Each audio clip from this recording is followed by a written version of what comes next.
এ নামাজের গুরুত্ব নেই আমাদের কাছে। কিন্তু রাসূল বলেন আউয়ালু মা ইউহাসাবু বিহিল আবদু ইয়াউমাল কিয়ামাতিস সালাহ। রাসূল বলেন কিয়ামতের মাঠে সর্বপ্রথম নামাজের হিসাব হবে। ফাইজা সলুহাত সলুহা সাইরু আমালিহি ওয়া ইযা ফাসাদাত ফাসাদা সাইরু আমালিহি। আল্লাহর পয়গম্বর বলেন এই যে আল্লাহ সর্বপ্রথম নামাজের হিসাব নেবেন, যদি কোনো বান্দা বান্দির নামাজের হিসাবটা ঠিক মতো আল্লাহ পায়া যায় তো রাসূল বলেন বাকি হিসাবগুলিতে তাকে আর ধরা হবে না, বাকি হিসাবগুলো সহজে দেয়া চলে যাবে। আর নামাজের হিসাবের ভিতর কেউ যদি ধরা পড়া যায় তো বাকি হিসাবগুলি একটাও দিবার পারবে না, একটাও দিবার পারবে না। নামাজের হিসাব আগে হবে। এবং রাসূল বলছেন নামাজের হিসাব যদি কেউ আল্লাহরে দিতে পারে, আল্লাহ যদি তার নামাজের হিসাবটা ফাইয়া যায় তো ফেরেশতা করে বলবে এরে দেখছস কি কিয়ামতের মাঠে কত মানুষ, সবার হিসাবে তো নিতেই একটা একটা করে ধরলে আমার এই বান্দারে এই কত বান্দা এত হিসাব কতক্ষণ দাঁড়াই থাকবো আমার বান্দার, আমি তো নিতে পারবো হিসাব, তো বান্দারা দাঁড়াই থাকবে কতক্ষণ। যা আমার বান্দার দৈনিক নামাজ পড়া লাগছে, তাও 5 বার করে নামাজ পড়া লাগছে, ঘুমাইতে যাওয়ার আগেও নামাজ, ঘুম থেকে উঠাও নামাজ, কাজে গেছে সেখান থেকে আইসাও দুপুরবেলা নামাজ, বিকালে খেলতে যাবে যাওয়ার আগেও আসরের নামাজ, খেলা থেকে আসছে আইসাও আমার মাগরিবের নামাজ, এ বারবার নামাজ পড়া লাগে।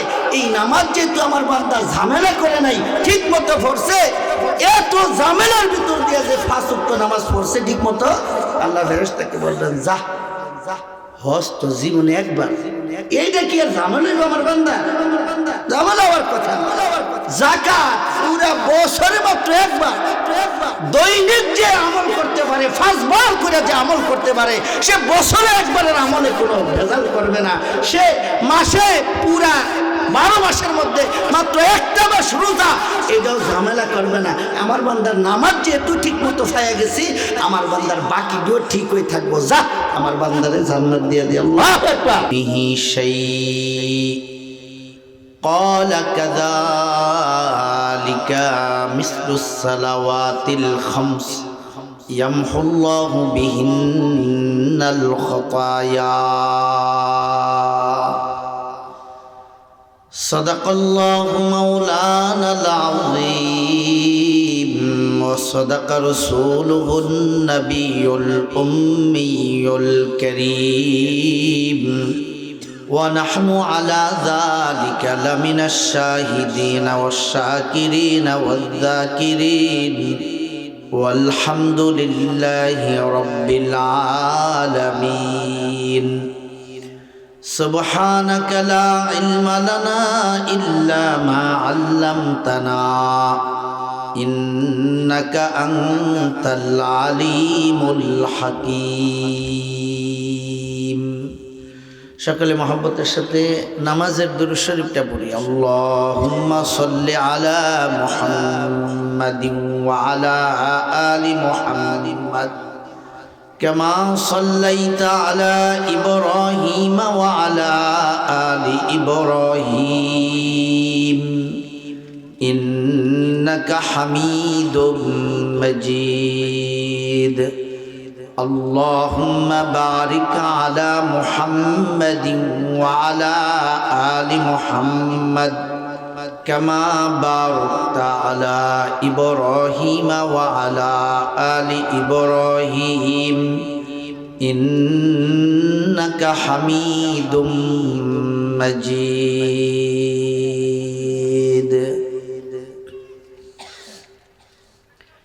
दिल मेरा तस्खीर किया एक अरबी ने, दिल मेरा तस्खीर किया एक अरबी ने, मक्की मदनी हाशमी व मुत्तलिबी ने, मक्की मदनी हाशमी व मुत्तलिबी ने, बेअश्क नबी जिसने लिया दर्स बुखारी, बेअश्क नबी जिसने लिया दर्स बुखारी, बुखार आया उसको बुखारी नहीं आई, बुखार आया उसको बुखारी नहीं आई पाकीज़ा तो रज़ार से बरी जन्नत फिरदौस पाकीज़ा तो रज़ार से बरी जन्नत फिरदौस आराम गहे पाके रसूल अरबी है आराम गहे पाके रसूल अरबी है।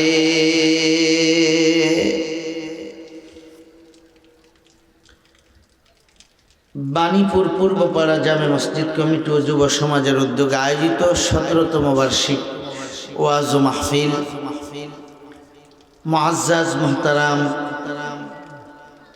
হযরতে উলামায়ে কেরাম মুরব্বিয়ানে নিজাম যুবক ভাইরা ছাত্র ভাইরা বাসা বাড়িতে ঘরে অবস্থানরত পর্দানিশীন মা ও বোনেরা রব্বে করিমের দরবারে লাখো কোটি শুকর ও সুজুদ যিনি নেহায়ত ফজল ও করমে দ্বীনের নিসবতে দাওয়াত ও তাবলীগের নিসবতে আল্লাহ আল্লাহ রসুলের মহব্বতে আমাদেরকে আজকের এই জান্নাতি বাগানে মুবারক মজমায় আসার বসার তৌফিক দান করেছেন।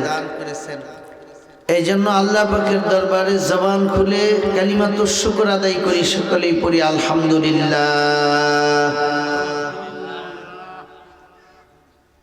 দীনী মাহফিল, নুরানি মজলিস, বরকতি মজলিস, এই মজলিসের বরকত পাওয়ার জন্য কিছু উসুল মাইনা চলতে হয়। এটা হলো কারো সামনে খালি জায়গা না রেখে একটু আগাইয়া মহব্বতের সাথে বসা। এই জন্য যারা একটু পিছে আছেন বা সামনে একটু জায়গা খালি কোনো কারণে হয়েছে, মাশাআল্লাহ মাশাআল্লাহ একটু পুরে বসেন, আসেন, বরকত পুরা পাবেন, ভালো পাবেন। একটু জয়মা বসি, তোমরা দুইজন একটু একটু আসেন আসেন আসেন একটু মহব্বতের সাথে আইন পিছন থেকে আসেন, একটু জয়মা বসেন। হ্যাঁ, শীত কম লাগবো, তারপরে বরকত বেশি হইব। শীত লাগুক আর না লাগুক, আমাকে বরকত দরকার, সওয়াব বেশি দরকার। এটা আমাদের বেশি দরকার হবে মৃত্যুর পরে। এজন্য এটা যেখানে বেশি আমরা সেখানে থাকবো ইনশাআল্লাহ। সময় খুব মুখতাসার, আমার পরেও আরো একজন মেহমান বয়ান করবেন। এই জন্য খুব লম্বা চূড়া বয়ান করে গভীর রাত পর্যন্ত মাহফিলগুলি নিয়ে যাওয়ার যে রুসুম চালু হয়েছে আমাদের দেশে, এটা বন্ধ হওয়া উচিত। কেমন লম্বা বয়ান করে রাত নষ্ট করে পরে দেখা যায় ফজরের নামাজ পড়ে না। তো এটা যেন না হয়। মোটামুটি যেই সময়ের মধ্যে আমরা অন্যান্য দিন ঘুমাই, এই সময়ের মধ্যেই যদি ঘুমাইতে পারি, এটা সবচাইতে ভালো। আল্লাহ আমাদের মাহফিলগুলি ওই তরজে করার তৌফিক দান করেন, আমিন। আমরা আল্লাহ পাকের গোলাম, নাহনু ইবাদুল্লাহ ওয়াল্লাহু হুয়া খালিকুনা ওয়া মালিকুনা। আল্লাহ আমাদের খালেক, মালিক, তিনি আমাদের রব। আমরা আল্লাহর গোলাম। অতএব আল্লাহর গোলামি করাই হলো আমাদের মৌলিক কাজ, মূল কাজ।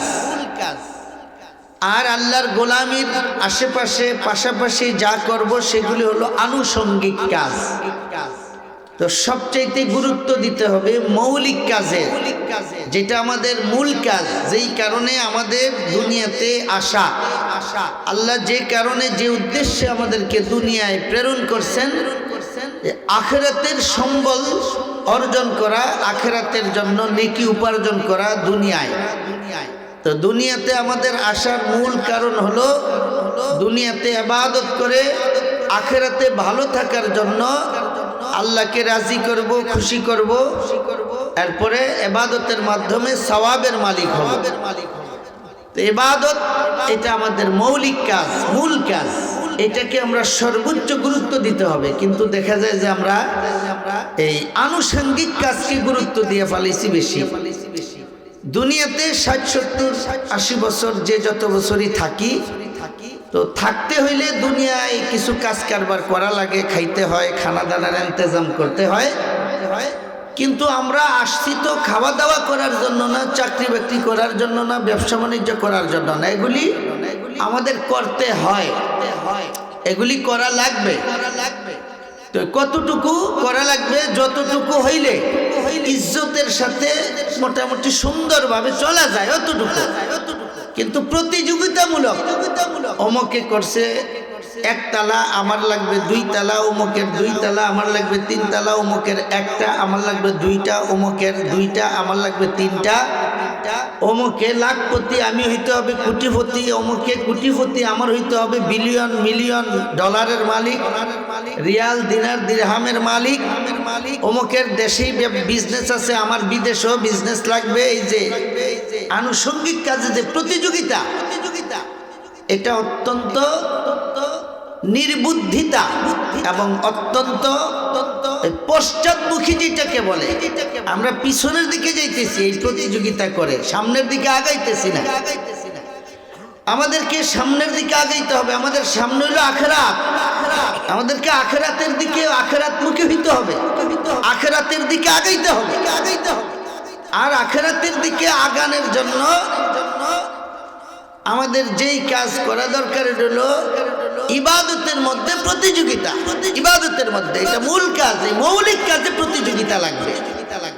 সে দৈনিক শুধু 5 ওয়াক্ত নামাজ পড়ে, আমি যেন তার বাহিরেও কিছু করি, এই প্রতিযোগিতা।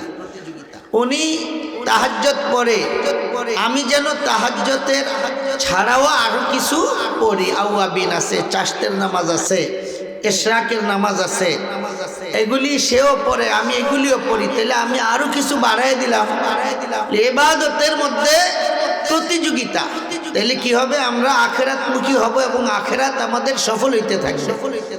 এই জন্য আমরা যেন আখিরাতমুখী হই এবং আখিরাত অর্জনের জন্য যেন ইবাদতের মধ্যে প্রতিযোগী হই, কার থেকে কে বেশি ইবাদত করতে পারি। সামনে রমজান আসতেছে, ইবাদতের ভরা মৌসুম। এই জন্য এখান থেকে ইবাদত বাড়াই দেওয়া, কিছু নফল রোজা এখন রাখা, কিছু নফল ইবাদত সুযোগ থাকলে পড়া, তারপরে কিছু তাসবিহ তাহলিল পড়া, সকালে বা দিনের যে কোনো একটা সময় করে কিছু কোরআন তেলাওয়াত করা। রমজান কোরআনুল কারীম নাজিল হওয়ার মাস। এই কোরআন নাজিল হওয়ার কারণেই লাইলাতুল কদর হইছে। কোরআন নাজিলের কারণেই রমজান 70 মাসে পরিণত হয়েছে, নফল ফরজের মাস হয়েছে এই কোরআনের কারণে। আজ কোরআনের সাথে আমাদের কোনো সম্পর্ক নাই। কোরআনের তেলাওয়াত আগে ঘরে ঘরে হইতো, আগে ঘরে ঘরে হইতো। আমাদের দাদা দাদিদেরকে, নানা নানিদেরকে দেখছি ফজর পইরা, ওই কারেন্ট তো ছিল না, তো জানালার খুইলা, শীতকালেও দেখছি জানালার একটা পাট খুইলা, ওই জানালার পাশে একটু আলো, বাহিরের আলো, ওই আলো দিয়া এই সূরা ইয়াসিন সহ অন্যান্য তেলাওয়াত। তো বিভিন্ন মুসলিমদের ঘর থেকে এই তেলাওয়াতের আওয়াজ বের হইতো আগে। এখন তেলাওয়াতের আওয়াজ না, এখন হলো বাচ্চাদের হাতে, আমাদের বাচ্চারা একই অবস্থা। তো বাচ্চাদের হাতে মোবাইল থেকে আর ওই যে বিভিন্ন জিনিস, কার্টুন দেখবে, শর্ট ফিল্ম দেখবে, ছোট ছোট জিনিস দেখবে, এখানেও বাজনা টাজনা। এখন মুসলমানদের ঘর থেকে দিন রাত 24 ঘন্টা হয় বড়দের হাত থেকে, না হয় ছোটদের হাত থেকে এই বাজনার আওয়াজ, গানের আওয়াজ, বিভিন্ন ধরনের কার্টুনের আওয়াজ আসে। কোরআনের আওয়াজ আর আগের মতো আসে না। এই জন্য ঘরের মধ্যে বরকত আর আগের মতো নাই। এটা ঠিক বলেন? আগে এত রোগ ব্যাধি ছিল না, মুরব্বীরা স্ট্রং ছিল, বয়স অবস্থায় ভালো চলতো। আমার নানাকে দেখছি আমি, বয়স হয়েছে 70-এর উপরে, স্ট্রং চলাফেরা করছে। 70-এর উপরে ধুমধাম বাজারে গেছে, বাজারে গিয়ে চা খাইছে, 2 টাকা কাপ, 3 টাকা কাপ, চা খাইছে বাজারে যাইয়া, ঘরেও খাইছে। এরকম হাঁটতো, মাঠে চলে যাইতো জমি দেখার লেগা। এই যে আগে ঘরে ঘরে কোরআনের তেলাওয়াত ছিল, বরকত ছিল, তারপরে রোগ ব্যাধি কম ছিল। এখন কোরআনের তেলাওয়াত নাই, বরকত নাই, রোগ ব্যাধি আছে মানুষের ঘরে ঘরে রোগ ব্যাধি। ছোট ছোট বাচ্চা জন্ম হইতেই ডায়াবেটিস নিয়ে জন্ম হয়, হয় না ভাই? মার ডায়াবেটিস, বাচ্চা জন্ম হয়েছে ডায়াবেটিস ডায়াবেটিস আসতেই ডায়াবেটিস। ডায়াবেটিসের আমরা ছোট থাকতে তো ডায়াবেটিসের নামও শুনছি না। মুরব্বীরা তো এগুলি বলতেই পারবেন না কি ডায়াবেটিস মায়াবেটিস। আবার এখন শুরু হয়েছে এগুলি। আমরা যত কোরআন থেকে দূরে, ইমান থেকে আমল থেকে যত দূরে, আল্লাহর রহমত থেকে তত দূরে, আল্লাহর গজব রোগ ব্যাধি বালা মুসিবতের তত কাছে আমরা। ঠিক না? ঠিক। এই জন্য ইবাদত লাগবে, ইবাদতে প্রতিযোগিতা লাগবে। আরেকটা হলো গুনাহ ছাড়ার প্রতিযোগিতা লাগবে। গুনাহ কে কত বেশি ছাড়তে পারি, কে কত বেশি গুনাহ ছাড়তে পারি দেখা দেখা। এই যে বলা হয় এক মুমিন আরেক মুমিনের আয়না বলা হয়। এক মুমিন আরেক মুমিনের কি আয়না স্বরূপ। আয়না স্বরূপ মানে কি? আয়নায় দাঁড়াইলে যেমন নিজের সব দেখা যায়, আরেক মুমিনের সামনে দাঁড়াইলে আপনি আপনার সব কিছু দেখবেন। অর্থাৎ এই মুমিনের মধ্যে গুনাহ আছে, তাইলে আপনি এই মুমিনের সাথে আপনাকে দেখবেন কম্পেয়ার কইরা, এর থেকে আমি ভালো না খারাপ। এই মুমিনের মধ্যে আমল আছে, এর সাথে আপনি আপনাকে কম্পেয়ার করবেন, মিলিয়ে দেখবেন যে এর মধ্যে যে আমলগুলি আছে এগুলি কি আমার মধ্যে আছে? নাই। তাহলে আনতে হবে। এক মুমিন আরেক মুমিনের জন্য আয়না স্বরূপ। এক মুমিনকে দেখলে আরেক মুমিন শুধরাবে, এক মুমিনকে দেখলে আরেক মুমিন আমলি হবে, আমলে প্রতিযোগী হবে।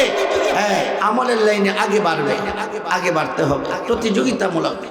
এই জন্য ফাস্তাবিকুল খায়রাত। কেমন? ভালো কাজে প্রতিযোগী করো, তোমরা প্রতিযোগিতা করো। ফাস্তাবিকু ফিল খায়রাত বা ফাস্তাবিকুল খায়রাত, দুটোই সহি আছে। তো নেক কাজে, ভালো কাজে প্রতিযোগিতা করা এটা আমাদের দরকার। প্রতিযোগিতা করবো কি? যেটা বরাবর করা লাগবে, করা ছাড়া উপায় নাই, ওইটাও আমরা করি না। প্রতিযোগিতা তো পরে, যেটা সবাই করা দরকার, যেটা করা ছাড়া কোনো উপায় নাই, এইটা থেকেও আমরা দূরে, এইটাও করি না। তো প্রতিযোগিতা আরেকজনের সাথে কি হবে? কি হবে? এই জন্য আমাদের মূল পরিচয় হলো আমরা আল্লাহর গোলাম। আল্লাহর ইবাদত করা, গোলামি করা হলো আমাদের মূল কাজ। আর আল্লাহ তাআলা বিভিন্ন ধরনের গোলামি দিচ্ছেন আমাদেরকে। এর মধ্যে আল্লাহ তাআলার গোলামির মধ্যে, ইবাদতের মধ্যে সবচেয়ে গুরুত্বপূর্ণ ইবাদত হলো ইকামুস সালাহ। কি? নামাজ কায়েম করা। বলেন নামাজ কি করা? কায়েম করা। পড়া বললো কোনো অসুবিধা নাই, নামাজ পড়তে হবে। নামাজ কায়েম করা মানে হলো নামাজ সময় মতো পড়া, নামাজ সবাই পড়া, নামাজ সময় মতো পড়া, যথাযথ পড়া, সবাই পড়া। নামাজ যখন সময় মতো পড়বে, নামাজ যখন যথাযথভাবে পড়বে, নামাজ যখন সবাই পড়বে, এই নামাজ কায়েম হয়ে গেল। নামাজ কি হয়ে গেল? কায়েম হয়ে গেল। নামাজ কায়েম করা মানে কি? বলেন সবাই পড়া। বলেন নামাজ কায়েম করা মানে কি? সবাই পড়া, সময় মতো পড়া। বলেন সময় মতো, যথাযথভাবে পড়া। মানে যেইভাবে রুকু সিজদা তাদিলে আরকান, যথাযথ পড়া মানে কি? তাদিলে আরকান এবং খুশু খুদুর সাথে পড়া। বলেন তাদিলে আরকান এবং খুশু খুদুর সাথে পড়া। তাদিলে আরকান মানে হলো আপনি যেই কাজটা যখন করবেন, এই কাজটা ধীরস্থিরতার সাথে নবী যেইভাবে করছেন, সাহাবায়ে কেরাম যেইভাবে করছেন সেইভাবে করা। আমাদের বুজুর্গরা যেইভাবে রাসূলকে ফলো করছেন, সাহাবায়ে কেরামকে ফলো করে নামাজ পড়ছেন, ঠিক ওইভাবে তাদিলে আরকানের সাথে রুকু সিজদাগুলি যথাযথ নিয়মে রুকু থেকে উঠে ঠিক মতো দাঁড়ায়া একটু দেরি করা, দুই সিজদার মাঝখানে একটু সোজা হইয়া দেরি করা, হ্যাঁ, এইভাবে সুন্দরভাবে নামাজ পড়া, এটা হলো যথাযথ নামাজ পড়া। তাইলে সবাই পড়া, সময় মতো পড়া, যথাযথ পড়া, এইভাবে যদি নামাজ পড়ি আমরা সবাই, তাহলে নামাজ সমাজে যদি সবাই এইভাবে নামাজ পড়ে, তাহলে নামাজ সামাজিকভাবে প্রতিষ্ঠা হয়ে গেল। রাষ্ট্রের মধ্যে যদি সবাই এইভাবে নামাজ পড়ে, তাহলে নামাজ রাষ্ট্রীয়ভাবে প্রতিষ্ঠিত হয়ে গেল। ঠিক বলেন? এবং নামাজ না পড়লে শাস্তির বিধান রাখা। বলেন নামাজ না পড়লে কি? শাস্তির বিধান রাখা। কেন নামাজ পড়লা না তুমি? তুমি কেন নামাজ পড়বা না? কি অসুবিধা ছিল তোমার? জবাব দাও। এই জবাবদিহিতার আওতায় আনা এবং যথাযথ কারণ যদি দর্শাইতে না পারে তার জন্য শাস্তির ব্যবস্থা রাখা। তাইলে নামাজ প্রতিষ্ঠিত হবে। বলেন তাইলে নামাজ কি হবে? প্রতিষ্ঠিত হবে। এই কথাই তো বলছেন আল্লাহ, আকিমুস সালাহ, আকিমুস সালাহ, তোমরা নামাজ কায়েম করো, নামাজ প্রতিষ্ঠা করো, নামাজ কায়েম করো, নামাজ প্রতিষ্ঠা করো। নামাজ কিভাবে কায়েম করে, কিভাবে নামাজ প্রতিষ্ঠা করে? এক নাম্বার, নামাজ সবাই পড়তে হবে। যারা বালেগ হয়ে গেছে, যাদের উপর নামাজ ফরজ হয়ে গেছে, এমন একজন মানুষও নামাজ থেকে দূরে থাকতে পারবে না। এই হলো নামাজ প্রতিষ্ঠিত করার প্রথম ধাপ। দ্বিতীয়, নামাজ সময় মতো পড়া। নামাজের সময় হয়েছে এখন, পড়ব পড়ব পড়ব করতে করতে একদম শেষ লাইনে নিয়ে নামাজকে না ঠেকানো, অথবা একেবারে এই ওক্তের নামাজ সেই ওক্তে নিয়ে না পড়া, বরঞ্চ নামাজ প্রথম ওক্তে যেই নামাজ আল্লাহর পয়গম্বর যেই সময়ে পড়েছেন ওই নামাজকে ওই সময় মতো পড়া। 3 নাম্বার, নামাজ যথাযথভাবে পড়া, অর্থাৎ সরকারে নবী যেইভাবে সাহাবায়ে কেরামকে নামাজ শিক্ষা দিয়েছেন, রসুল যেইভাবে জিবরিল আমিন থেকে নামাজ শিক্ষা করেছেন, সাহাবায়ে কেরামকে যেইভাবে শিক্ষা দিয়েছেন, সাহাবায়ে কেরাম নিজেরা যেইভাবে পড়েছেন, তাবিনকে যেইভাবে নামাজ শিক্ষা দিয়েছেন, তাবিন তাবিনকে যেইভাবে নামাজ শিক্ষা দিয়েছেন, ওইভাবে নামাজ পড়া। তাহলে নামাজটা যথাযথ হইল। তাহলে কেউ যদি সবাই মিলে নামাজ পড়ে সামাজিকভাবে এবং সময় মতো পড়ে, যথাযথ পড়ে, তাদিল আরকান এবং খুশুখুদুর সাথে, তেলে নামাজ প্রতিষ্ঠা হয়ে গেল। আর কোনো সমাজের ভিতর যদি নামাজ প্রতিষ্ঠা হয়ে যায়, তো বাকি দিনের আহকামগুলি ওই সমাজের ভিতর আল্লাহর পক্ষ থেকে রহমত হিসেবে আল্লাহ প্রতিষ্ঠিত করে দেয়। আল্লাহু আকবার বলেন। তাহলে আমাদের প্রথম কাজ হলো আমরা নামাজ প্রতিষ্ঠা করা। এটা যদি আমরা প্রতিষ্ঠা করি, কেমন সামাজিকভাবে, পারিবারিকভাবে, ধরুন আমি আমার পরিবারে এই জিনিসটা চালু করলাম, এরপরে সামাজিকভাবে পুরা সমাজের মানুষ এটা চালু করলো, তাহলে আল্লাহ দয়া কইরা শরীয়তের বাকি যে আহকামগুলি আছে, বাকি যে বিধানগুলি আছে, ওইগুলি আপনার ঘরে, আপনার পরিবারে, আপনার সমাজে প্রতিষ্ঠিত করার জন্য আল্লাহ দয়া কইরা নিজ জিম্মায় প্রতিষ্ঠিত করে দিবেন। সুবহানাল্লাহ বলেন, আবার বলেন সুবহানাল্লাহ। তাহলে নামাজ নিজেরা প্রতিষ্ঠিত করার দরকার আছে না নাই? যত ইবাদত আছে, যত ইবাদত, এর মধ্যে সবচাইতে গুরুত্বপূর্ণ ইবাদতই হলো নামাজ। আর এটার মধ্যে আমাদের যত অলসতা। আপনার দান করতে বললে 10 লাখ টাকা দান করে ফেলবে, আছে না? এরকম আছে না? আছে না? 1 কোটি টাকা দান করে ফেলবে, 10 কোটি টাকা দান করে ফেলবে, 100 কোটি টাকা দান করার মতো মানুষ দুনিয়াতে নাইও, আছে না? আছে, দান করে ফেলবে। কিন্তু যাই দেখেন যে এবারে নামাজ পড়ে না। নামাজ পড়তে বললে এবারে ফ্যান ঠিক থাকে না, এবারে জাইঙ্গিয়া আইঙ্গিয়া কোনো কিছু মাইঙ্গিয়া ঠিক থাকে না, তারপরে এবারে লুঙ্গি ঠিক থাকে না, আমরা যারা লুঙ্গি পরি, যারা ভাইজামা পরি, ভাইজামা ঠিক থাকে না, তারপরে এই কত অসুবিধা। এবারে নামাজ পড়তো না আর কি, এবার যেইটা খুঁয়া বাসন যায় এবারে এইটার উপর দিয়ে চালাই দেব, ওই ভাইজামার উপর দিয়া, লুঙ্গির উপর দিয়া, নাইলে করবো যে মানে একটা না একটা এবার করবো, এবার আর অসুবিধা আছে, তোমরা যাও, আমার একটু অসুবিধা আছে। যে কোনো কিছু না পায় কি কইব, কয় যে আমার একটু অসুবিধা আছে, এই লাস্ট হইল ওইটা দিয়া এবারে নামাজটা পড়ে না। দান করতে বললে দান করে, আবার হজেও যায়।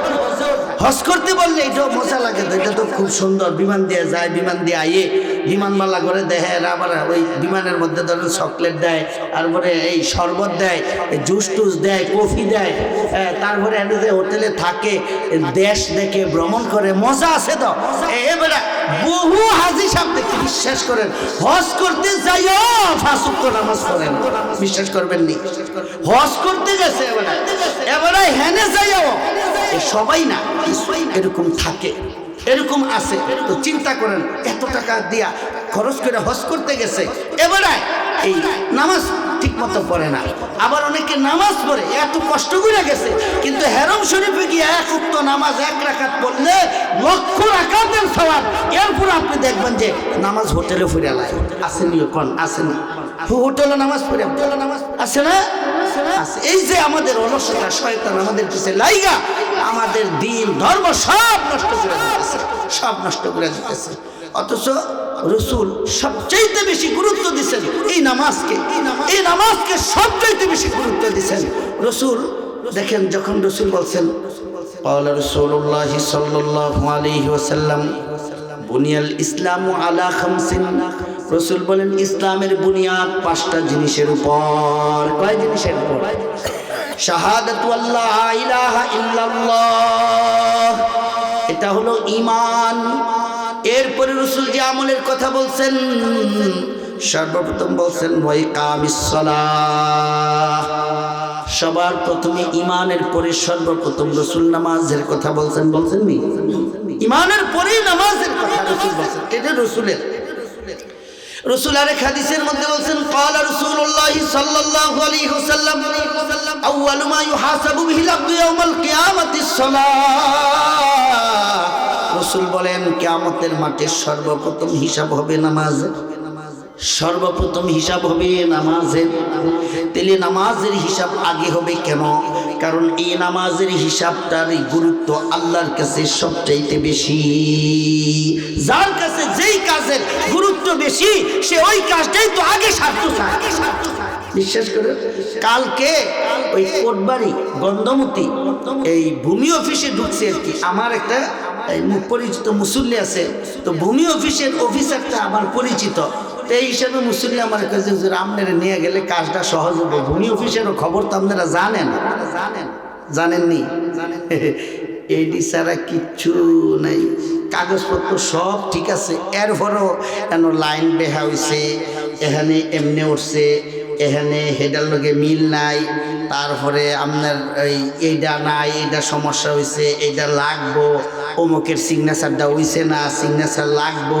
আমনেরে টিয়া খোয়ানোর লেগে আপনার কাছে হেবেডার কাছে যে কত কিছু আছে আপনি গেলে বুঝবেন। গেছেন নি ভূমি অফিসে? গেছেন নি আপনারা?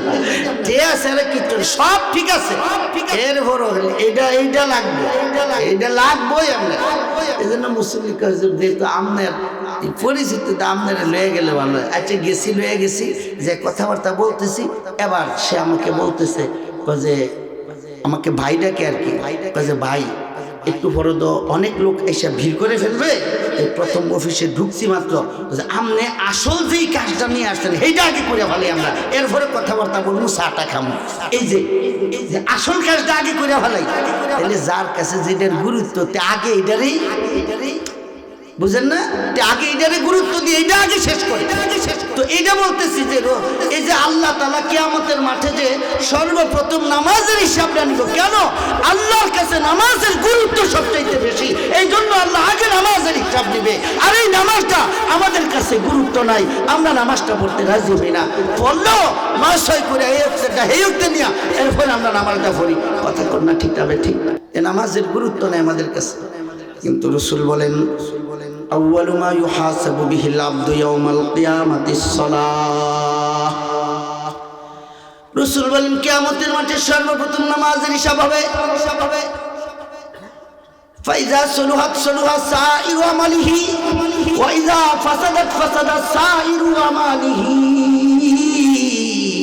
আল্লাহর পয়গম্বর বলেন এই যে আল্লাহ সর্বপ্রথম নামাজের হিসাব নেবেন, যদি কোনো বান্দা বান্দির নামাজের হিসাবটা ঠিক মতো আল্লাহ পায়া যায়, তো রসুল বলেন বাকি হিসাবগুলিতে তাকে আর ধরা হবে না, বাকি হিসাবগুলো সহজে দেয়া চলে যাবে। আর নামাজের হিসাবের ভিতর কেউ যদি ধরা পড়া যায়, তো বাকি হিসাবগুলি একটাও দিবার পারবে না, একটাও দিবার পারবে না। নামাজের হিসাব আগে হবে। এবং রসুল বলছেন নামাজের হিসাব যদি কেউ আল্লাহরে দিতে পারে, আল্লাহ যদি তার নামাজের হিসাবটা ফাইয়া যায়, তো ফেরেশতা করে বলবে এরে দেখছস কি কিয়ামতের মাঠে কত মানুষ, সবার হিসাবে তো নিতেই একটা একটা করে ধরলে আমার এই বান্দারে, এই কত বান্দা এত হিসাব কতক্ষণ দাঁড়াই থাকবো আমার বান্দার? আমি তো নিতে পারবো হিসাব, তো বান্দারা দাঁড়াই থাকবে কতক্ষণ? যা, আমার বান্দার দৈনিক নামাজ পড়া লাগছে, তাও 5 বার করে নামাজ পড়া লাগছে, ঘুমাইতে যাওয়ার আগেও নামাজ, ঘুম থেকে উঠাও নামাজ, কাজে গেছে সেখান থেকে আইসাও দুপুরবেলা নামাজ, বিকালে খেলতে যাবে যাওয়ার আগেও আসরের নামাজ, খেলা থেকে আসছে আইসাও আবার মাগরিবের নামাজ, এ বারবার নামাজ পড়া লাগে।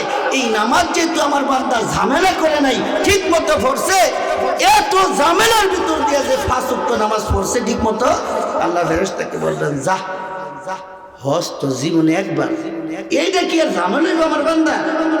ঝামেলা হওয়ার কথা। যাকাত পুরা বছরে মাত্র একবার, দৈনিক যে আমল করতে পারে, 5 বার করে যে আমল করতে পারে, সে বছরে একবারের আমলে কোনো ভেজাল করবে না। সে মাসে পুরা 12 মাসের মধ্যে মাত্র একটা মাস রোজা, এটাও ঝামেলা করবে না। আমার বান্দার নামাজ যেহেতু ঠিক মতো পাইয়া গেছি, আমার বান্দার বাকিগুলো ঠিক হয়ে থাকবো। যা, আমার বান্দারে জান্নাত দিয়ে দিয়ে আল্লাহু আকবার বলেন না, আল্লাহু আকবার, ঠিক চিহ্ন দিয়ে দিবে। নামাজের হিসাব পাইছি মানে সব পাইছি, আল্লাহু আকবার। আর ওয়া ইজা ফাসাদাত ফাসাদা সাইরু আমালিহি, আর যদি কোনো বান্দা বান্দির নামাজের হিসাবে ধরা পড়া যায়, তো মালিক বলবেন যে ইবাদতকে আমি সবচেয়ে গুরুত্ব দিয়েছি, আমার রাসূল গুরুত্ব দিয়েছেন, যে ইবাদতের কথা কোরআনে জিহাদের পরে সবচেয়ে বেশি আয়াত নামাজের, কোরআনুল কারীমের ভিতরে সবচেয়ে আয়াত বেশি হলো জিহাদ ফি সাবিলিল্লাহ সম্পর্কে, এরপরে কোরআনুল কারীমের ভিতরে সবচেয়ে বেশি আয়াত হলো শুধুমাত্র কেবলমাত্র নামাজের ব্যাপারে। আল্লাহ তাআলা বলবেন এত গুরুত্ব যেই নামাজের আমি আল্লাহ দিয়েছি, আমার রাসূল যেই নামাজের এত গুরুত্ব দিয়েছেন, অসুস্থ হয়ে গেছে তাও আমার রাসূল নামাজ ছাড়ে নাই, এবং মসজিদে জামাতে যায় নামাজ পড়া ছাড়ে নাই, 2 সাহাবীর কাঁধে ভর দিয়া আমার রাসূল নামাজ পড়েছেন, এত গুরুত্ব দিয়েছেন। অতএব আমার যেই বান্দা আর বান্দি এই নামাজের গুরুত্ব দেয় নাই, ঠিক মতো নামাজ পড়ে নাই, ওর আর কোনো খাতা খুইলা সময় নষ্ট করার দরকার নাই। যে নামাজ ঠিক মতো পড়ে নাই, বুঝা নিলাম ও অন্য ইবাদতগুলিও ঠিক মতো করে নাই, ওরে জাহান্নামে দিয়ে দাও, ওরে জাহান্নামে নিয়ে যাও। এই হলো হাদিসের অর্থ। তাইলে কি অবস্থা, যে আল্লাহর কাছে সবচেয়ে গুরুত্বপূর্ণ ইবাদত নামাজ, আর এই নামাজ আমরা ঠিক মতো পড়ি না, আমাদের কাছে মজা লাগে না, এবং নামাজের জন্য কেউ ডাকলে আমরা বিরক্ত হই। ওনার নামাজ উনি পড়তে পারে না, আমার কবরে কি উনি যাইবনি, আবার বলো আমি যাইব না আমার কবরে, আমি কি আমার কবরে আপনারা নিয়ে যাবো? আপনার তো লাগে কি আমি নামাজ না পড়লে, আপনার নামাজ আপনি পড়েন, নামাজ আপনি পড়েন। বলে না, এরকম বেয়াদবি করে না, করে। অথচ যে ডাকছে সে ওনার নিজের স্বার্থে ডাকে না, ওনার নিজের স্বার্থে ডাকে না, আল্লাহর কসম যে ডাকে, হ্যাঁ তার একটা স্বার্থ আছে, তার একটা স্বার্থ আছে, তবে তার স্বার্থ কম, তার স্বার্থ কম। যাকে ডাকে তার স্বার্থই বেশি, তার স্বার্থই বড়, তার স্বার্থটাই বড়, তার স্বার্থের জন্য তাকে ডাইকা, তার জাহান্নাম থেকে তাকে বাঁচানোর জন্য ডাইকা, তার জান্নাতে তাকে ঢুকানোর জন্য ডাইকা, শেষ পর্যন্ত গালি খাইল, আমনে কি আমার কবরে ঢুকবেন মিয়া? বলেনি, কারণ কপাল পোড়ারা বলেনি এরকম কথা, বলে এরকম বইল না কেউ, বরঞ্চ খুশি হইও তুমি তোমার কাজ নিজে করো না, আরেকজন তোমাকে মনে কইরা দিছে, আরেকজন তোমাকে সতর্ক কইরা দিছে, এটাকে আল্লাহর পক্ষ থেকে রহমত আর দয়া মনে করো, এটার শুকরিয়া আদায় করো। ঠিক কন? নামাজ আল্লাহর কাছে এত গুরুত্বপূর্ণ, ইসলামে নামাজের পজিশন এত গুরুত্বপূর্ণ। এক হাদিসের ভিতরে আল্লাহর পয়গম্বর ফরমান, আল ফারকু বাইনানা ওয়া বাইনাহুমুস সালাহ। রাসূল বলেন, ইমানদারের ভিতরে আর বেঈমানের ভিতরে একমাত্র পার্থক্য হলো নামাজ। ইমানদারের ভিতরে আর বেঈমানের ভিতরে পার্থক্য হলো কেবলমাত্র নামাজ। বুঝেননি? ইমানদার চিনবেন কিভাবে, বেঈমান চিনবেন কিভাবে? শুধুমাত্র নামাজ দিয়া। আপনি দাড়ি দিয়া বেঈমান চিনবেন না কেন? বেঈমানরাও দাড়ি রাখে, আছে না নাই? রবীন্দ্রনাথ ঠাকুরের দাড়ি আমাদের থেকে ছোট না বড় ছিল? আরো আরো বড় ছিল, কিন্তু সে কি ইমানদার বলেন? তিনি বেঈমানরাও দাঁড়িয়ে রাখে। ভারতের শিখ ধর্ম আছে একটা, এই শিখ ধর্মের সমস্ত মানুষগুলি কমলা কালারের জামা পরে, কমলা কালারের পাগড়ি পরে, পাগড়ি, এবং প্রত্যেকের মুখে দাঁড়িয়ে আছে না নাই? দেখেন না শিখ ধর্মওয়ালারা বড় বড় মুখ বাঁকা কইরা, তারপরে দাড়িও রাখে, আবার কমলা কালারের পাগড়ি এদা মাথায় বাঁধে, প্রত্যেকের আছে। তাইলে পাগড়ি দিয়াও মুমিন আর কাফের পার্থক্য করা যায় না, দাড়ি দিয়াও ইমানদার আর বেঈমান পার্থক্য করা যায় না, পাঞ্জাবি দিয়া ইমানদার আর বেঈমান পার্থক্য করা যায় না। দেখবেন ভারতে বহু হিন্দু আছে, বহু জমিদার আছে, ব্যবসায়ী আছে, পাঞ্জাবি পরে, ধুতি পাঞ্জাবি পরে নিকন। তাইলে মুসলমান চিনবেন কি দিয়া? কি দিয়া মুসলমান চিনবেন? আল্লাহর পয়গম্বর বলেন আল ফারকু বাইনানা ওয়া বাইনাহুমুস সালাহ। আল্লাহর পয়গম্বর বলেন আমাদের মধ্যে, ইমানদারদের মধ্যে আর কাফেরদের মধ্যে পার্থক্য হলো, চিহ্ন আলামত হলো কেবলমাত্র নামাজ। অর্থাৎ রাসূল বুঝাইলেন ইমানদার নামাজ ছাড়া ইমানদার হতে পারে না, আর কোন বেঈমান জিন্দেগিতে নামাজ পড়ে না। ঠিক না? ঠিক কর। কোন বেঈমান কি নামাজ পড়ে? বেঈমানের ধর্মের মধ্যে কি নামাজের কথা আছে? আর মুসলমান রাসূল বুঝাইলেন ফামান তারাকাহা ফাকাদ কাফারা। রাসূল বলেন যে ইমানদার ইচ্ছা করে নামাজ ছাইরা দিল, আল্লাহর পয়গম্বর বলেন সে কুফরি করলো। যে ইচ্ছা করে নামাজ ছেড়ে দেয়, রাসূল বলছে সে কুফরি করলো। আমনে রে ইমানদার পরিচয় দিয়া ফটকাম করে কোনো লাভ নাই, লাভ নাই। আপনি নামাজ পড়তেন না, ইমানদার পরিচয় দিবেন, এই আপনার ইমানদার পরিচয় দিয়া আল্লাহর কাছে কোনো খাওয়া নাই আপনার। যেখানে রাসূল বলে দিছে ইচ্ছা করে নামাজ ছেড়ে দিল, কোনো ওজর ছাড়া, কোনো বাধা ছাড়া, এমনি নামাজটা ছেড়ে দিল, রাসূল বলছেন ফাকাদ কাফারা, সে কুফরি করলো।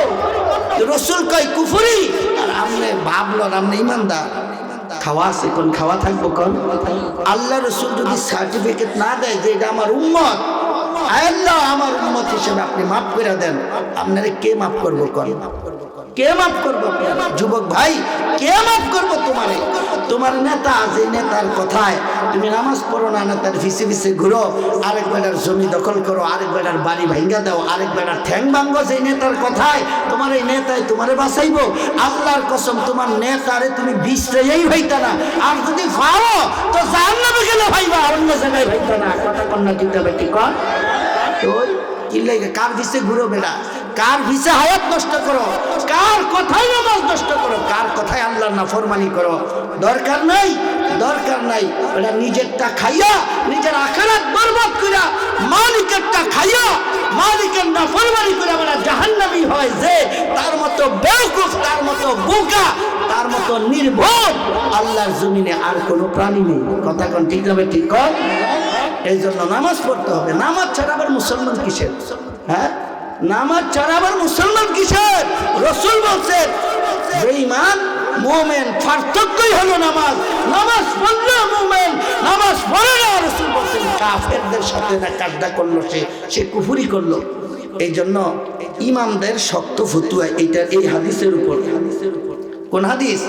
রাসূল যে বলছেন ইমানদার বেঈমানের মধ্যে পার্থক্য হলো নামাজ, আর যে ইচ্ছা করে নামাজ ছেড়ে দিল সে কাফের হইয়া গেল।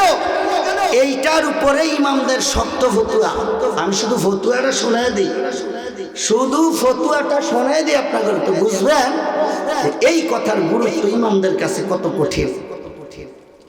ইমাম আহমদ রহমি রহমাহুল্লাহ এই হাদিসের উপর ভিত্তি করে তিনি ফতুয়া দিয়েছেন, যে ব্যক্তি ইচ্ছা করে নামাজ পড়ে না, নামাজ ছেড়ে দেয়, তিনি বলেন রাসূল যেহেতু বলছেন ফাকাদ কাফারা, এই জন্য তিনিও বলেন সে অবশ্যই কাফের হয়ে যায়, সে আর মুসলমান থাকে না। এই জন্য তার ফতুয়া হলো যেহেতু ইচ্ছা করে নামাজ ছেড়ে দিলে মুমিন থাকে না, কাফের হয়ে যায়। এই জন্য কোনো বেনো মাঝে যদি মারা যায়, ইমাম আহমদ রহমতুল্লাহ আলের ফতুয়া হলো তাকে যেন মুসলমানরা জানাজা না পড়ে, কারণ মুসলমান হইয়া তো মারা যায় নাই, তো মুসলমানের না জানাজা আছে, কাফন দাফন আছে, মুসলমানদের জন্য না গুরুস্থান আছে, কোন কাফেরের জন্য মুসলমানদের কবর নাই, মুসলমানদের এই জানাজা নাই, মুসলমানদের মতো এই কাফন দাফন নাই। ঠিক না ঠিক কর না আপনারা? এই জন্য ইমাম আহমদ রহমতুল্লাহ আলাইহি ফতোয়া দিয়েছেন, যেহেতু ইচ্ছা করে নামাজ ছেড়ে দিলে রাসূল বলেছেন মুমিন থাকে না কাফের হয়ে যায়। এই জন্য কোনো বেনমাজি যদি মারা যায় তাকে যেন মুসলমানদের গুরুস্থানের ভিতরে দাফন না করে, কারণ মুমিন না তো ওর কারণে সমস্ত মুমিনদের আযাব হবে। এই জন্য ইমাম আহমদ রহিমাহুল্লাহর ফতোয়া, ইচ্ছা করে নামাজ ছেড়ে দিছে তো কাফের হয়ে গেছে, এই জন্য তার ফতোয়া হলো তাদের বেনমাজিকে যেন মুসলমানরা জানাজা না পড়ে, মুসলমানদের মতো কাফন না পড়ায়, আর মুসলমানদের গুরুস্থানের ভিতরে তাকে দাফন না করে। এবং ওনার মাযহাব যারা মানে ওরা ওদের ধর্মে এইটাই ফলো করে। এরপরে ইমাম শাফি এবং ইমাম মালিক রাহিমাহুল্লাহ তারাও শক্ত ফতোয়া দিয়েছেন, এর থেকে একটু নরম কি। তারা দুইজন বলছেন যেই ব্যক্তি ইচ্ছা করে নামাজ ছেড়ে দেয়, এরা দুইজন বলে কয় যে আমরা তারে কাফের বলি না, তবে সরকারের দায়িত্ব তাকে তওবা করার জন্য দাওয়াত দিবে। কেন নামাজ পড়লা না, তুমি তওবা করো। এখন নামাজও পড়লো না, যদি তওবাও না করে, যদি তওবা করে তো বাইচা গেল, আর যদি নামাজ না পড়ার কারণে তওবা করতে অস্বীকার করে যে না আমি নামাজ পড়ি নাই তওবা করব না, তাইলে ইমাম মালিক এবং শাফি রহমতুল্লাহ আলাইহিমা বলেন যেহেতু নামাজও পড়ে নাই তওবা করে নাই অস্বীকার করেছে, এই জন্য সরকারের দায়িত্ব তাকে হত্যা করা। কি করা? এই কথা কয় না, সরকারের দায়িত্ব তারা কি করা। আপনারা আবার এই কাম করতে যান না, উল্টা মামলা দিয়ে আমরা করে ভোগাইব। এটা দায়িত্ব হলো কার? সরকারের। বলেন দায়িত্ব কার? সরকারের দায়িত্ব তারা হত্যা করা। এবং কেন হত্যা করা এটা আগে বুঝে নিন, কেন হত্যা করা তাকে? কারণ সে আল্লাহটা খাইয়া পইরা বাইসা, আল্লাহর জন্য আল্লাহ নামাজ পড়তে বলছেন, সে যে নামাজটা পড়লো না, সে বেয়াদবিটা নাফরমানিটা কার সাথে করছে? আচ্ছা, এরপরে তাকে ধরছে তওবা করার জন্য, সে আমি তওবাও করবো না, মানে বাপের লোকে অন্যায় করছে, ভুল হয়েছে আর কি। বাপের লোকে কি করছে? কন অন্যায় করছে। আর মুরব্বীরা আসছে, আচ্ছা তোর বাপের তো রাগ হয়েছে, তুই যে অন্যায় করছ, আয় তোরে তোর বাপের লোকে একটু মিলাই দেই, নে তোর বাপের ফাউডির ধরে মাপ চা। আপনারা দুই চার জনে যদি তারে মাপ চাওয়ার জন্য আনেন যে তোর আব্বাই রাগ করছে, বাপের লোকে বেয়াদবি করছে, যেন বাপের কাছে মাপ চাইলে তো বাপেও খুশি এবং যারা ধরে নিয়ে আসে তারাও খুশি হয়। কথা কোন ঠিক না? ঠিক বাস্তবতাটা স্বীকার করেন। আর যদি সে মুরব্বীরা ধরে আনছে বাপের কাছে মাপ চাইতো, সে যদি বলে আমি মাফও চাইতাম না, এখন কোন বাপের মেজাজটা কেমন হবে? আর যারা তারে ধরে নিয়ে আসছে মাপ চাইতো তাগো মেজাজটা কেমন হবে? একটু কনসে চাই। আপনারা কিছু বুঝেননি, আপনারা আমার কথাটা বুঝছেন না? মানে আপনাকে তখন মন চাইবনি যে তার কান ফুটটিটা ভাড়াই ফেলতে শটকানা দিয়া, এটা আপনারা কোন আমার কাছে আপনাদের কাছে এরকম লাগতো না যে তা আনলাম তারে মিলাই দিতাম, তার আব্বার কাছে মাফ চাইতাম। এখন সে যখন মাফও চাইল না, তাইলে তার আগের অপরাধটা আরো বড় হইল নি, আরো বাড়লো নি। কর আগে অপরাধ করছে তো করছে তার বাপের লোকে, এখন সব মুরব্বীরা যারা ধৈর্য নিয়ে আসছে এখন তাগো লোকে সহ অপরাধ হইল নি। কর তাহলে অপরাধটা ছোট হয়েছে না আরো বড় হয়েছে? এই জন্য ইমাম মালিক এবং ইমাম শাফি রাহিমাহুল্লাহ বলেন যদি তাকে তওবার জন্য দাওয়াত দেওয়া হয়, যদি তওবা করে তো মালিক খুশি হয়ে যায়, মাফ করে দেয়, আর কোনো অসুবিধা নাই। আর যদি নামাজও পড়ল না, তওবা করতে অস্বীকার করে না আমি তওবা করব না, এই জন্য দুই ইমাম বলেন তওবাকে অস্বীকার করে সে আল্লাহর আরো বড় নাফরমানি করলো, এই কারণে তাকে তার উপর আল্লাহর লানত বর্ষিত হইতে থাকে। যেহেতু তার উপর আল্লাহর লানত বর্ষিত হয়, সে যেখানে যাবে আল্লাহর লানত নিয়ে যাবে, ঘরে গেলেও আল্লাহর লানত তার উপর বর্ষিত হয়, মুসলমানদের বাড়িতে গেলে তাও তার উপর আল্লাহর লানত বর্ষিত হইতে থাকে, সে যদি বাজারে যায় তো বাজারে তার উপর আল্লাহর লানত বর্ষিত হইতে থাকে, সে যেখানে যায় আল্লাহর লানত নিয়ে যায়। এজন্য সরকারের দায়িত্ব হলো তাকে হত্যা করা, যাতে সে আল্লাহর লানতকে মুসলমানদের মধ্যে ছড়াইতে না পারে। কথা কোন ঠিক না? ঠিক না? এজন্য বেরোবাজির ব্যাপারে এত শক্ত হতে ওনার ধর্ম, ওনার মাযহাবে। আমগো ইমাম সাহেব, ইমামে আজম আবু হানিফা, উনি একটু নরম, আরেকটু নরম ফতোয়া দিচ্ছেন। সেটা কি? উনি বলছেন যে ব্যক্তি ইচ্ছা করে নামাজ ছেড়ে দেয়, যুবক ভাইরা ভালো করে শোনো, ভালো করে বুঝো, ওয়াজের মাঠে আসছো নিজের জীবনকে ইসলাহ করার জন্য, সংশোধন করার জন্য। নামাজ হলো আল্লাহর সবচাইতে বড় ইবাদত। ইমানের পরে সবচাইতে বড় গুরুত্বপূর্ণ ইবাদত হলো নামাজ। এই নামাজ শুধু জিন্দেগিতে একবার না, বছরে একবার না, বছরে এক মাস না, মাসে এক সপ্তাহ করে না, প্রতিদিন পড়া লাগে। একবার দুইবার না, কমপক্ষে 5 বার করে পড়া লাগে। যে আল্লাহ নামাজকে এত গুরুত্ব দিয়েছেন, ওই নামাজটা কেউ যদি না পড়ে, ইমাম আজম আবু হানিফা রহমতুল্লাহ আলাইহি বলেন, তিনি বলেন আমি বলি না সে কাফের হইয়া গেছে, তবে সে কাফের হওয়ার খুব কাছাকাছি চইলা যায়। কাফের হওয়ার খুব কাছাকাছি চলে যায়, বুঝেন না? অর্থাৎ এই ছাদের উপর থেকে ফইরা যাওয়া আর ফইরা যাওয়ার খুব কাছাকাছি যাওয়া, এই দুইটা কথার মধ্যে একটু কি আছে? বেশ কম আছে। ফইরা যে গেছে তো ফইরা গেলই, ঠিক আছে, বাস্তু আর মল্ল ফইরা গেল। তিনি বলেন এখনো ফরছে না। ইমাম আবু হানিফা বলছেন এখনো সে ফরে নাই, একদম সাইডে চলে গেছে, যে কোনো মুহূর্তে ফিস্তা খাইয়া ফইরা যাইতে পারে। যে নামাজ ইচ্ছা করে পড়ে না, সে যে কোনো মুহূর্তে কাফের হয়ে যেতে পারে। এমন কাজ করে বসবে যার কারণে সে কাফের হয়ে যাবে, অথবা এমন কথা বলে ফেলবে যেই কথার কারণে সে কাফের হয়ে মারা যাবে। বেনমাজি কথা বুঝছেন? এই জন্য ইমাম আজম ফতোয়া দিয়েছেন, যে ব্যক্তি ইচ্ছা করে নামাজ পড়ে না, নামাজ ছেড়ে দেয়, ও কাফের হয় না, মাগার কাফের হওয়ার খুব কাছাকাছি চলে যায়। এই জন্য তিনি বলছেন তাকে তওবা করার জন্য আহ্বান করবে। যদি সে তওবা করে তো মাফ পাওয়া যাবে, আর যদি তওবা অস্বীকার করে তাহলে তিনি বলেন তাকে হত্যা করবে না, কি করবে? বলে তাকে বন্দী করে রাখবে। যতদিন তওবা না করবে ততদিন পর্যন্ত তারে বন্দী করে রাখবে। কেন?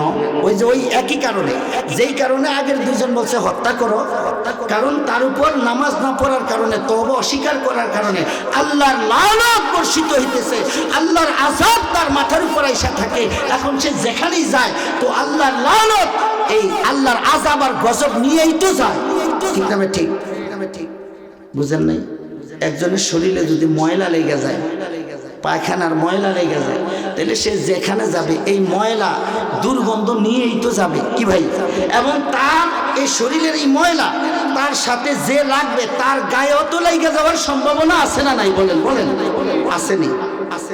এখন যতক্ষণ পর্যন্ত এই ময়লাগুলি পরিষ্কার না করবে, আপনারা কি তাকে আপনাদের সাথে বসতে চলতে আপনাদের ঘরে ঢুকতে দিবেন? নাকি বলবেন আগে পুকুরে যাও, গোসল করো, সাবান দিয়া কাপড় ধো? কথাটা বুঝছেননি আপনারা? এই কাজটা করবেন না আপনারা? আগে পরিষ্কার করো। যদি সে পরিষ্কার না করে, না ময়লা লাগছে তো কি হয়েছে, গু লাগছে তো কি হয়েছে, গন্ধ আসে তো কি হয়েছে, আমি খুলবো না, ধুমো না, পরিষ্কারও করবো না, এই অবস্থায় যদি চলাফেরা করে, যেখানে যাবে ওইটা নাপাক করে ফেলাবে, যেখানে বসবে নাপাক করে ফেলাবে, যেই ঘরে ঢুকবে দুর্গন্ধ করে ফেলাবে। এই জন্য ইমাম আবু হানিফা বলেন, যেহেতু সে তওবা করলো না, তার উপর আল্লাহর লানত গজব এটা তো অনবরত বর্ষিত হইতেছে। যেখানে যাবে এই লানত আর আল্লাহর গজবের ময়লা নিয়েই তো যাবে। এই জন্য তাকে বন্দি করে রাখো, যাতে তার এই ময়লা অন্য জায়গায়, অন্য ঘরে, অন্য মানুষের গায়ে সংক্রমিত হইতে না পারে।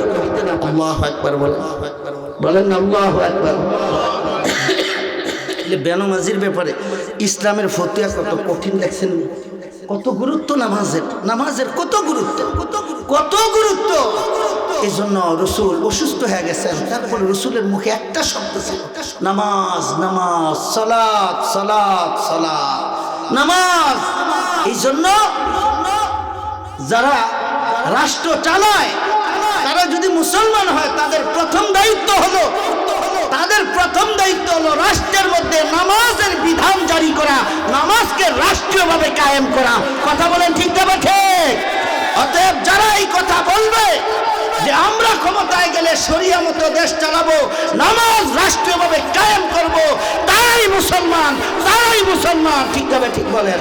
যারা বলবে আমরা ক্ষমতায় যাব কিন্তু রাষ্ট্র চালাবো এই কুফরি সংবিধান দিয়া, কোরআন দিয়া রাষ্ট্র চালাবো না, শরীয়ত দিয়া রাষ্ট্র চালাবো না।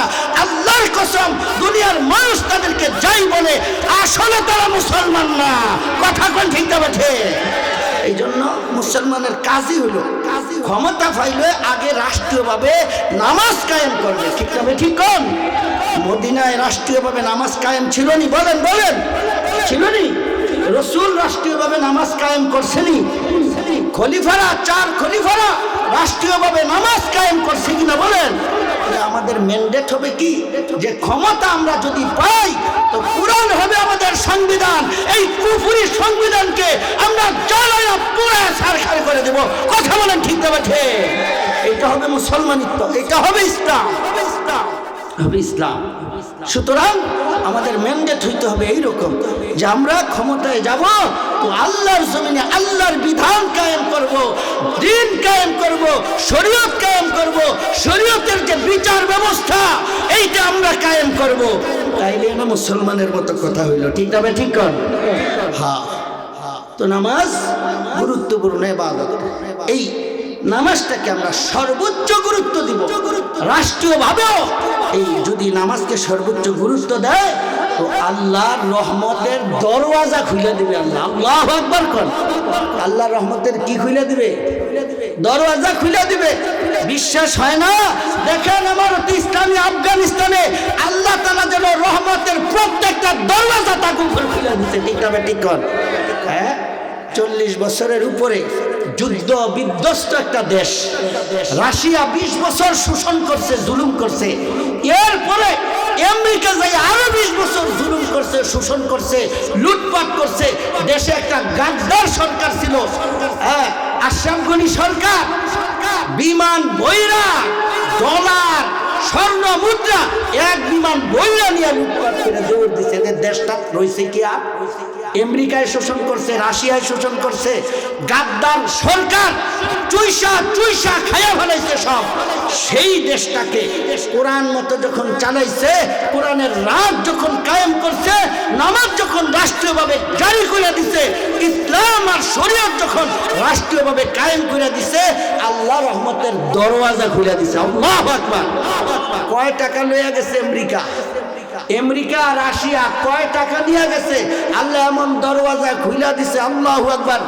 ইউরেনিয়ামের সবচাইতে দামি, স্বর্ণ হীরা মণিমুক্তা থেকেও দামি ইউরেনিয়াম, যেটা দিয়া পারমাণবিক বোমা তৈরি করা হয়, এই ইউরেনিয়ামের বিশাল খনি বের হয়ে গেছে আফগানিস্তান। আল্লাহু আকবার। এই স্বর্ণের খনি, তারপরে জাফরানের খনি, জাফরানের চাষ। আল্লাহু আকবার। মনে হয় যেন এক এক জমিন এক একটা খনি জাফরানের। আল্লাহু আকবার। সবচেয়ে দামি একটা মানে প্রাকৃতিক একটা শস্য। কেমন? জাফরান, এটা খুব দামি। আরবের সবাই এটাকে অনেক চড়া মূল্যে এরপরে এটা তারা কিনে নিয়ে খায়। কেমন? তো এইরকম কি আপনি আঙ্গুর, আখরোট, বাদাম, কাজু বাদাম, পেস্তা সব কিছুর মনে হয় যেন আনার, এগুলি মনে হয় যেন আল্লাহ আকাশ থেকে মনে হয় যেন একবারে রহমতের দরওয়াজা খুলে দিছে। ভাই আল্লাহু আকবার বলেন, বলেন না আল্লাহু আকবার। তাইলে আমাদের ম্যান্ডেট হবে কি, যে রাষ্ট্র ক্ষমতায় গেলে কোরআন হবে সংবিধান, শরীয়ত হবে আমাদের ম্যান্ডেট। আমরা শরীয়ত কায়েম করব, খেলাফত কায়েম করব, ইসলামী হুকুমত কায়েম করব, যেখানে একটা অমুসলিমও জুলমের শিকার হবে না, একটা অমুসলিমও ইনসাফ পাবে। ঠিক না ঠিক বলেন? আর আমগো নেতারা যখন হিন্দুরা জিজ্ঞেস করে আপনারা কে সরিয়ে এনে দেশ চালাইবেন, তো তাগো সমর্থন পাওয়ার জন্য আল্লাহর সমর্থনের দরকার নাই। হ্যাঁ, ওই কিছু হিন্দু তাগরে খুশি করার লাগা, তাগো ভোট পাওয়ার লাগা, তাগরে রাজি খুশি করার জন্য আল্লাহকে নারাজ করে বইলা দেয় না। আমরা কবে কইছি খেলাফতের জন্য আমরা এই রাজ কায়েম করব, খেলাফত কায়েম করব? কবে বলছি? আমরা শরিয়া মতো দেশ চালাইব না, প্রচলিত সংবিধান মতোই দেশ চালাইব। তো প্রচলিত সংবিধান মতো তো সবাই দেশ চালায়, আপনারা চালাইলে এটা আলাদা কিতা হইল? আপনারা যদি আলাদা কোরআন মতো দেশ চালান তাইলে আপনারা আলাদা হইলেন, তাইলে আপনারা মুসলমান হইলেন। কথা কোন ঠিক না ঠিক না? কথা বুঝতে হবে। তো রাষ্ট্রীয়ভাবে নামাজ কায়েম করতে হবে, এখানে রাষ্ট্রীয়ভাবে নামাজ কায়েম আছে। এই জন্য আল্লাহ তাআলা তাদেরকে সব চক্ষুশুল থেকে এখন হেফাজত করছে। এমনকি যে বড় বড় গাদ্দাররা আগে শোষণ করছে, হেরা আইসা এখন প্রস্তাব দেয়, কাম করে আপনাদের দেশে একটু ব্যবসা ট্যাবসা করার সুযোগ দেন। হেরাও এখন চেয়ারে বৈশা ফায়ের পর ফাউ দিয়ে কয়, আমগো শর্ত শরত মাইনা নাকে খত দিয়ে যদি আসতে পারেন ওয়েলকাম, আসেন। আল্লাহু আকবার। আমগো শর্ত মাইনা যদি আসতে পারেন আসেন, ওয়েলকাম। কিন্তু আমাদের শর্ত না মানলে আপনাদের শর্ত মাইনা আমাদের ভূমিতে পা দেওয়ার সুযোগ নাই। যদি পা দেন তো আগে দিয়ে যেই খেসারত দিছেন তার চাইতে বড় খেসারত দিতে হবে। কথা কোন ঠিক হবে? বুঝতে হবে। এই জন্য রাষ্ট্রীয়ভাবে নামাজ কায়েম করার দরকার আছে না নাই? রাষ্ট্রীয়ভাবে নামাজ কায়েম করার দরকার আছে নি? আল্লাহ আমাদের সমাজে রাষ্ট্রীয়ভাবে, সামাজিকভাবে, পারিবারিকভাবে, ব্যক্তি জীবনে নামাজ প্রতিষ্ঠা করার তৌফিক দান করেন, বলেন আমিন। বাকি শুরুটা যেন হয় আমার ব্যক্তিকে দিয়া। আমার জীবনে আমি নামাজ কায়েম করব, আমার যত ঝামেলা থাক, যত কিছু থাক, আজান হইলে আমি আগে নামাজ পড়বো, পরে অন্য কাজ। বলেন আগে কি? নামাজ, এরপরে অন্য কাজ। ব্যক্তি জীবনে নামাজ প্রতিষ্ঠা করি। নামাজ আমি সব সময় পড়ব, সময় মতো পড়ব এবং যথাযথভাবে তাদিল আরকানের সাথে, খুশু খুদুর সাথে আমি নামাজ পড়ব। ব্যক্তি জীবন, এরপরে আমার পরিবার। আমার পরিবারে কোন পরিবার কি করে না করে, আমার দেশ কি করে না করে, আমার বাড়ি কি করে না করে, এটা আমার দেখার বিষয় না। আমার আগে দেখার বিষয় হলো আমার পরিবারের মধ্যে নামাজ কায়েম হইল কিনা। ঠিক তবে ঠিক বলেন? কারণ আল্লাহ পরিবার, বাড়ি এইটির কথা পরে বলছেন। আল্লাহ শুরু করছেন ও আনফুসাকুম ওয়া আহলিকুম নারা, ও আনফুসাকুম ওয়া আহলিকুম নারা। বাবা বলেন আগে তোমরা তোমাদেরকে জাহান্নাম থেকে বাঁচাও, এরপরে বলছেন ওয়া আহলিকুম, এবং তোমাদের পরিবার পরিজনকে বাঁচাও। তাহলে শুরুটা হবে নিজের থেকে। বলেন শুরুটা কি? আল্লাহ শুরু করছেন নিজের দিয়া। আল্লাহ বলেন কু আনফুসাকুম, আগে তোমাদেরকে বাঁচাও, ওয়া আহলিকুম নারা, এবং তোমাদের পরিবার পরিজনকে জাহান্নাম থেকে বাঁচাও। এরপরে আল্লাহ তাআলা বলছেন ওয়া আনজির আশিরাতাকাল আকরাবিন। এরপরে মালিক বলেন তোমাকে বাঁচাইলা, তোমার পরিজন পরিবারকে বাঁচাইলা, তাহলে আশপাশের আত্মীয় স্বজন মানুষগুলি কোথায় যাবে? এবার তাদেরকেও বাঁচাও। আস্তে আস্তে আগে বাড়ো, আস্তে আস্তে কি আগে বাড়ো। তোমাকে বাঁচাও, পরিবারকে বাঁচাও, এরপরে আশপাশের আত্মীয় স্বজন প্রতিবেশী সবাইকে বাঁচাও। এরপরে আল্লাহ তাআলা বলছেন লিয়াকুনা লিল আলামিনা নাযীরা। আল্লাহু আকবার বলেন, আওয়াজ দিয়ে পড়েন আল্লাহু আকবার। লিয়াকুনা লিল আলামিনা নাযীরা। রাসূল শুধু আপনাকে বাঁচানোর জন্য পাঠাই নাই, শুধু আপনার পরিবারকে বাঁচানোর জন্য পাঠাই নাই, শুধু আপনার আত্মীয় স্বজনকে বাঁচানোর জন্য পাঠাই নাই, আপনাকে পাঠানো হয়েছে আপনার ব্যক্তি জীবন থেকে শুরু করবেন, শেষ হবে গোটা পৃথিবীর মানুষকে বাঁচানোর পদক্ষেপের মাধ্যমে। আল্লাহু আকবার বলেন। তাহলে শুরুটা হবে আমাকে দিয়া, শেষ হবে গোটা পৃথিবীর মানুষকে দিয়া। কথা বল ঠিক তবে ঠিক? তাহলে একজন ইমানদার শুধু নিজেকে নিয়ে, নিজের পরিবার নিয়ে, নিজের সমাজ আর রাষ্ট্র নিয়ে সীমাবদ্ধ থাকতে পারে না। একজন ইমানদারের সামনে গোটা পৃথিবীটা তার রাষ্ট্র। ঠিক তবে ঠিক বলেন? ইনশাআল্লাহ আমরা যদি লাইনে আইসা যাই তো গোটা পৃথিবীও আমাদের হাতে আইসা যাবে। আল্লাহু আকবার কর। আমরা যদি লাইনে আইসা যাই তো গোটা পৃথিবীটা আল্লাহ আমাদের হাতে লাইনে উঠায় দিবেন ইনশাআল্লাহ। আমরা লাইনে উঠতে হবে। ব্যক্তি জীবনে ইসলাম, পারিবারিক জীবনে ইসলাম, সামাজিক জীবনে ইসলাম, রাষ্ট্রীয় জীবনে ইসলাম কায়েম করতে আল্লাহ তাআলা আস্তে আস্তে আশপাশ যেভাবে মদিনা এবং মদিনার আশপাশ থেকে শুরু করে অর্ধ জাহান পর্যন্ত ওমরকে, এবং পৃথিবীর 3 ভাগের 2 ভাগ আমিরে মুয়াবিয়ার সময় পৃথিবীর 3 ভাগের 2 ভাগ এসে গেছে। এরপরে ওমর ইবনে আব্দুল আজিজের সময় তো গোটা পৃথিবীতে ইসলামের একটা রাজত্ব চলছে। কে দিয়েছেন? বলেন কে দিয়েছেন? সে আল্লাহ এখনো আছে না নাই? সে আল্লাহ এখনো আছে না নাই? এখন গোটা পৃথিবী মুসলমানদের নেতৃত্বে আসার পথ আর পদ্ধতি কি?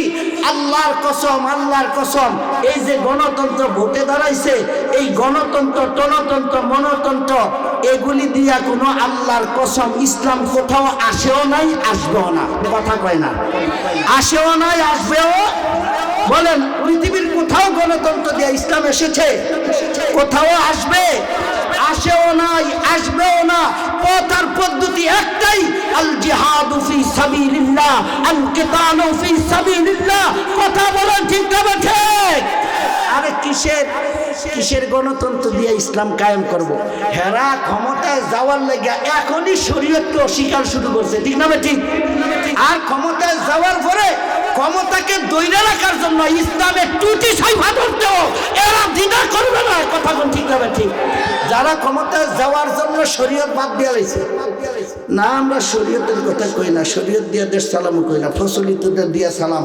ক্ষমতায় যাওয়ার জন্যই যদি ইসলামী ওনারা এই কাজ করে, এই শরীয়ত বাদ দিয়া লায়, ইসলাম বাদ দিয়া দেয়, ইমারত বাদ দিয়া লায়, খেলাফত বাদ দিয়া লায়, তো ক্ষমতায় যদি কম্প্রোমাইজ কইরা আমেরিকারে রাজি খুশি করে, অ্যাম্বাসেডার করে রাজি খুশি কইরা যদি ক্ষমতার এই মসনদে হ্যাঁ ফাউটা দিরা বসতেও পারে, 5 বছর আর 10 বছর থাকার লাগা ইসলামের টুটি চাইবা ধরতো এই গাদ্দাররা দেরি করবে না। কথা কোন ঠিক না বটে? এই গাদ্দাররা আপোষ করবে না, বরঞ্চ ইসলামের সাথে আপোষ করবে না, গাদ্দারির সাথে, বহিরা রাষ্ট্রের শক্তির সাথে তারা আপোষ করে ইসলামকে ধ্বংস করে ফেলবে। ঠিক না ঠিক বলেন? এই জন্য পথ আর পদ্ধতি এটা না, পথ আর পদ্ধতি এটা না, গণতন্ত্র না। আপনারা দেখেন না, জেল থেকে বাইর হইয়া স্লোগান দিছে, হয়তো শরীয়ত নয়তো শাহাদাত। কইছেনি?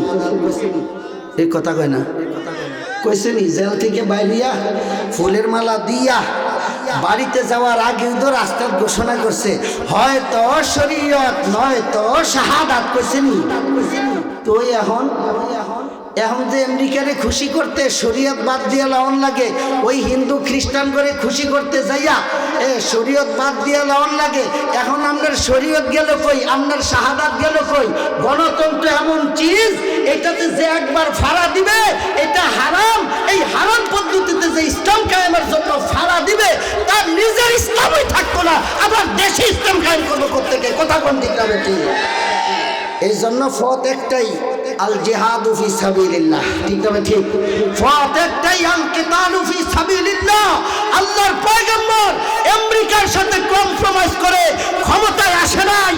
ওমর, আবু বকর কোন গাদ্দারদের সাথে, ইসলাম বিদ্বেষীদের সাথে কম্প্রোমাইজ করে ক্ষমতায় আসে নাই, তাদের সাথে লড়াই করে ক্ষমতায় এসেছে। ঠিক না ঠিক বলেন?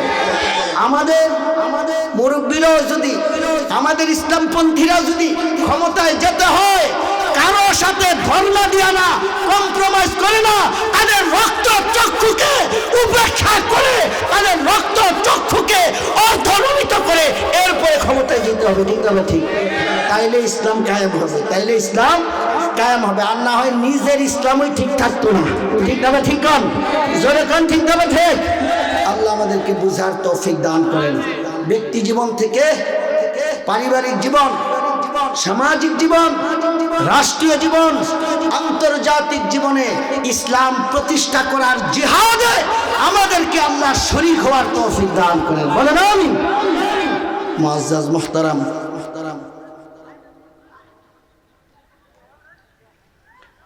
আমাকে ওই মসজিদের জন্য একটু কালেকশন করতে বলে, মসজিদের জন্য